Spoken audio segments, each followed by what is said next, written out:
These are two new parts I had for my car. I had to replace my throttle body because my return spring has failed, or is failing, and I figured I might as well get a new one. This is a 52mm ported throttle body.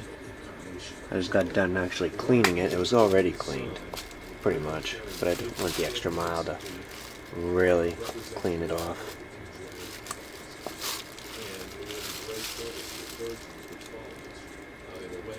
Very, very clean.